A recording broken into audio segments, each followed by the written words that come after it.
Now let's move away from Ondo State to talk about some very important conversation reporting on subsidy. The World Bank has said that the federal government may still be paying for petrol subsidy as fuel prices in Nigeria are currently not cost reflective. It said that Nigerians should pay about 750 naira per litre as against the current price of 650 naira per litre in some places. According to reports, petrol is already selling at around 690 naira in Kano and Sokoto and over 700 naira per litre in far northeastern states of Yobe and Borno. Now, with the current prices, many Nigerians have parked their vehicles, even as, of course, the cost of basic necessities of life have also skyrocketed and the value of income of citizens eroded by inflation. In a swift reaction, of course, the federal government has said that contrary to the claim by the World Bank that government is still paying subsidy on petrol, the era of petrol subsidy is gone for good. According to the Minister of Information and National Orientation, Mohammed Idris, President Bola Tinubu's government would not sustain the payment of subsidy on petrol in Nigeria, adding that the subsidy removal had translated to increased revenue accruing to the Federation accounts. Now, we, of course, we'll be bringing in an energy expert at some point to join us and be a part of this conversation, because it is important as we wrap up the year to open up, take stock. That's what it should be called, and find out who's lying. Exactly. Is it the World Bank? Is it the Nigerian government? Is it the Minister of Finance? Who's lying? In August, I remember the president did say that we had saved about 1 trillion naira after 2 months of non-payment of subsidy. Yeah. So I mean that should tell us that by December we should have saved maybe about 6-7 trillion naira.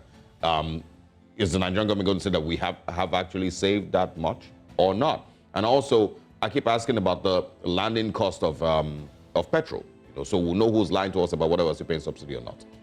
This morning, we're joined by energy expert Adeola Yusuf. He, of course, will be sharing his thoughts with us. Good morning, Mr. Yusuf. Thanks for joining us. Good morning. Thanks so much for having me. Good to have you. Now, we don't have so much time. Let's get into it, and understand, first of all, who might be telling lies here with regards payment of subsidy. The World Bank says that it's possible that the Nigerian government is still paying subsidy because of their calculated, landing costs and where it should be.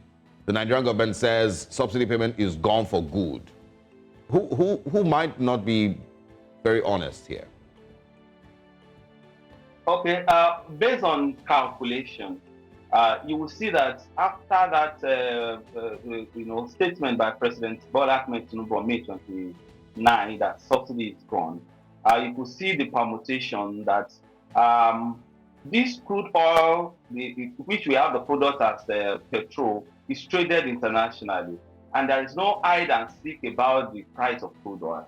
You can go to your, to the Google or to any of the search engines to check the amount that crude oil is being sold every day, every minute. So it is so clear from the calculation done that if anything, honest is to come to this discussion, to be on the discussion table, the price that the petrol is being sold at the moment is not the actual price that the product is sold. And tactically, you will see that government has kept quiet about whether they are paying this subsidy or not. You remember that immediately that statement by the president, you could see the skyrocketing price, the way price of petrol and other white products skyrocketed. And you could see that if we look at that, we want to compare that with the price that the crude oil is being traded at the international market, to see that the price that we are having is not the actual price. So in between, there is, they won't want it to be called subsidy, but there is, some payments are still being made. Going on under recovery. Yeah, they love that we call it under recovery. But fact of the matter is that the actual price, there is this, imbalance between the actual price and the price that, we are having the, at the filling stations across the country. All right, so what was it? We don't quite have exact clarity as to what exactly the true position is at this point regarding subsidy. But let's also talk about the NNPCL. World Bank has also, blamed the NNPCL, saying it's not been very transparent with its dealings. Now, this is not the first time that NNPCL has been called out. Last week, we talked about Sanusi Lamido, of course, saying that the NNPCL needs to be made open. It needs to we need to find out exactly how much oil is being sold, and that we're not quite sure how much oil is being sold or how much revenue is being brought in because of oil. So let's talk about the NNPCL's role in all of this. Okay, thank you very much. There's no way you talk about, prices of petrol or prices of crude oil that you talk about NNPC, and this is for two reasons. Number one, the larger chunk, about 37 million barrels of crude oil that Nigeria has in its soil, discovered for now in its soil, is under, the NNPC. Nigeria puts it in trust, with the NNPC. So NNPC represents Nigeria when it comes to crude oil trading, and in fact everything that has to do with petroleum, products. That's number one. Then, because of the fact that NNPC is taking up that role, you could see that NNPC is the one financing the Nigerian, budget, quote and unquote. Anytime Nigerian comes up with his budget, it's benchmarked against the international crude oil price, it's benchmarked against the production of crude oil, and so on and so forth. So that makes NNPC to be at the forefront of everything, every discussion when it comes to transparency and accountability. But facts have to be established that anytime issues are discussed, people discuss issues from 2 points of view.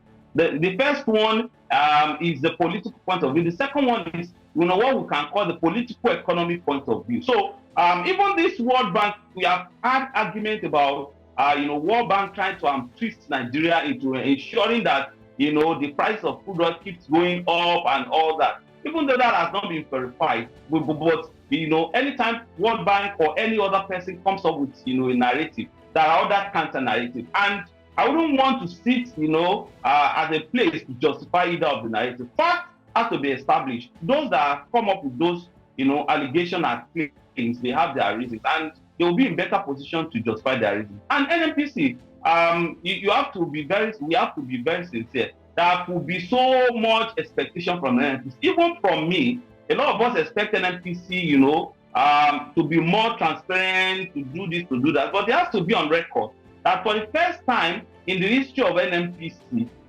we're having his books, being published, his financials being published. That has never happened before, but that is not to say that, we cannot still get more and more from the NNPC. Those that have made that big allegations of lack of transparency on the part of NNPC, they have their reasons, and NNPC has to come out, to justify whether it's being transparent, as much as those people expected NNPC to be transparent. But from me, I think we need to, keep NNPC on the front burner. We need to keep them on their toes, so that the more transparent NNPC is, the better for everyone, that call himself or herself in Nigeria.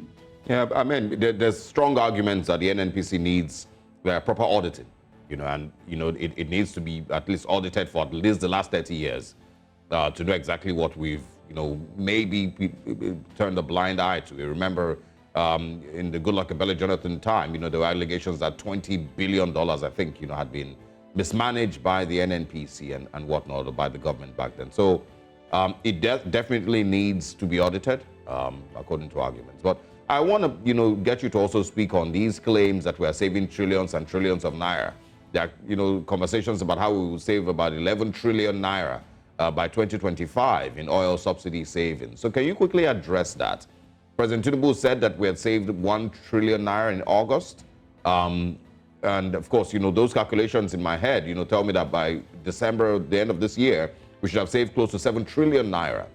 When we say saving, is it that we are no longer, is that we have 7 trillion naira in our account, Federation account, that has been saved, or we're no longer having to take loans, to finance for subsidies? Is that what it is? So the average Nigerian can understand better. Do we have money in the bank that we've saved because we're not paying subsidy, or we have just not needed to pay subsidy, in the last, long while? So, the money has been diverted to other things. Okay, thank you so much. It has more to do with semantics. But before addressing that, let me quickly talk about the issue you raised about NNPC needing proper auditing.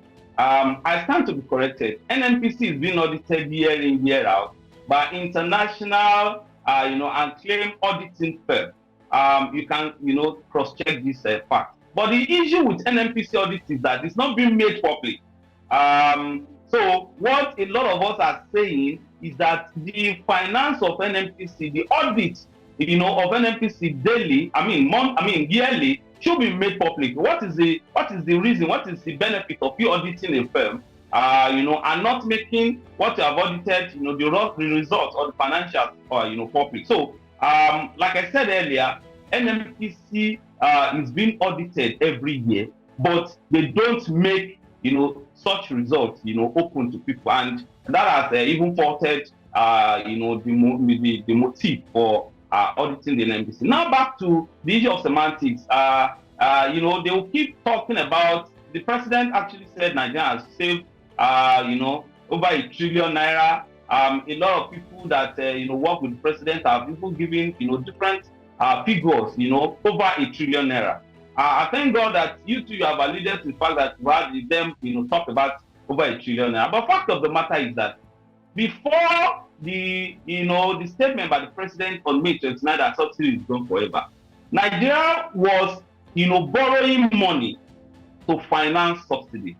So every time we're running a budget deficit, and what budget deficit means for the parents of our viewers is that the budget cannot fund itself. You need to now look for another money to fund the budget. So at the end of every year, we cannot finance all that you have highlighted in our budget that we want to finance. So we now look out to the World Bank, to the IMF, and all those global lenders to borrow money. And what we were using the money for was to fund subsidy, to pay the under recovery, the imbalance between the actual price of the product and the price that the product is being sold at the petrol station. So Nigeria was was borrowing money to finance project, to finance the subsidy. But what happened was that immediately after that statement, Nigeria was not borrowing money. Of course, there is no need to borrow money.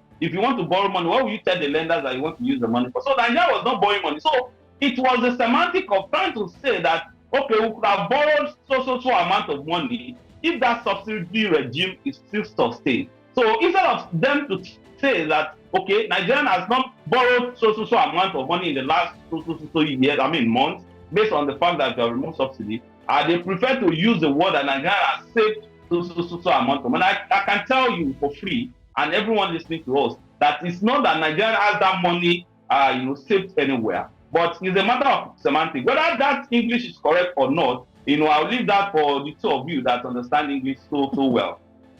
Okay, so from what we hear clearly, we don't have this money saved. We're just not borrowing to subsidize fuel. Let's talk about what you got it absolutely. Sorry?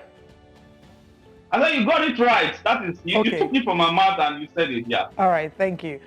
So now that these revelations have been made, what next? What should we expect? We're seeing that the suggestion for the actual pump price of petrol would be 750 naira.